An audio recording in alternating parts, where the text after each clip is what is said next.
ঘুরতে যেতে কার না ভালো লাগে, তাই তো কিছুদিন পরপরই ঘুরতে চলে যাই। যেখানে মন চায় সেখানেই চলে যাই। আর বেশিরভাগ যাই বাসার সাথেই পূর্বাচলে। আমার ছেলে ভিডিও করতে দিবে না, তাই ও হাত ধরে রেখেছে, বলতেছে আমি ভিডিও করতে দেব না। এখন এইভাবে যে ভিডিও হচ্ছে সেটা সে আর বুঝতে পারেনি। আসসালামু আলাইকুম সবাইকে, কেমন আছেন সবাই? আশা করছি সবাই অনেক ভালো আছেন। আল্লাহর রহমতে আমরাও ভালো আছি। নতুন আরেকটি ব্লগে সবাইকে স্বাগতম। কোথায় যাচ্ছি সেটা তো অবশ্যই বুঝতে পেরেছেন। দেখেন আমরা কি কি করলাম, কতক্ষণ থাকলাম, সব কিছুই আপনাদের সাথে শেয়ার করব। ভিডিওটা সম্পূর্ণ দেখবেন আর অবশ্যই লাইক কমেন্ট, আর যদি ভালো লাগে শেয়ার তো অবশ্যই করবেন। তো আপনাদের সাপোর্টে আমার খুব ভালো লাগে। আমি প্রত্যেকটা ভিডিওতে এটা বলতেও আমার ভালো লাগে যে আপনারা আমাকে ভালোবাসছেন, অনেক সাপোর্ট করছেন।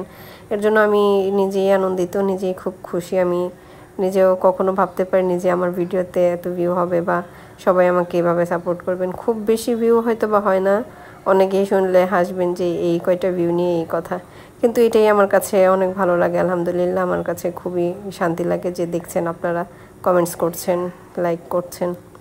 আসলেই আমার খুবই ভালো লাগে। তো গিয়েছিলাম পূর্বাচল লেক পার। ওই লেক পারে গিয়ে আমরা হাঁসের মাংস আর চাপড়ি খাই। এটাই আমাদের ভালো লাগে। আমার পরিবারের সবাই এটা খুব পছন্দ করি, ছেলেরা, তারপর ছেলের বাবা, আমি সবাই এটা খুব পছন্দ করি। যদিও হাঁসের মাংস আগে কখনোই খাইনি, এখন নতুন করে খাওয়া শিখেছি। সবাই এখানে মোটামুটি গিয়ে খায়।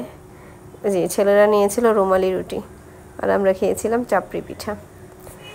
এখন মোটামুটিভাবে শহরে ঘুরতে যাওয়ার মতো, উপশহরে ঘুরতে যাওয়ার মতো পূর্বাচলেই যায় সবাই।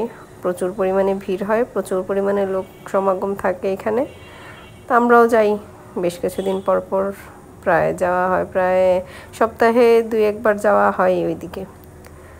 সবাই ভালো থাকবেন আর আমাদের ভিডিও দেখবেন, সব সময় আমাদের সাথে থাকবেন। আর যার যার হাঁসের মাংস খেতে ইচ্ছা করে, আমার মতো অলস হাঁসের মাংস রান্না করতে পারেন না বা রান্না করতে চান না, তারা অবশ্যই 300 ফিট গিয়ে, পূর্বাচল 300 ফিটে গিয়ে এই হাঁসের মাংসটা ট্রাই করে দেখবেন। অবশ্যই সবার অনেক ভালো লাগবে। সবাই বলে শীতে হাঁসের মাংস খেতে মজা, কিন্তু না, মজা করে রান্না করলে সব সময় ভালো লাগে। যেমন আমরা এখন গরমেই গিয়েছি, গরমের মধ্যেই খেয়েছি, ভালোই লেগেছে। খাওয়া দাওয়া শেষ, ঘোরাফেরা শেষ, কিছু ছবি তুললাম বাচ্চাদের, তারপর আশেপাশের কিছু ছবি তুললাম। গ্রামীণ পরিবেশ খুব ভালো লাগে। ময়াজুদ্দি চত্বরে আরেকদিন যাব, ওইটার ভিডিও আপনাদের সাথে আমি শেয়ার করব ইনশাল্লাহ। ভালো থাকবেন সবাই, আমার পেজের সাথেই থাকবেন, আমাদের জন্য দোয়া করবেন। আর সবাই মন ভালো রাখতে অবশ্যই ঘুরবেন, আমাদের মতো ঘুরবেন ফিরবেন, খাবেন দাবেন, এই তো বৃন্দাস। আলহামদুলিল্লাহ, সবাই ভালো থাকবেন।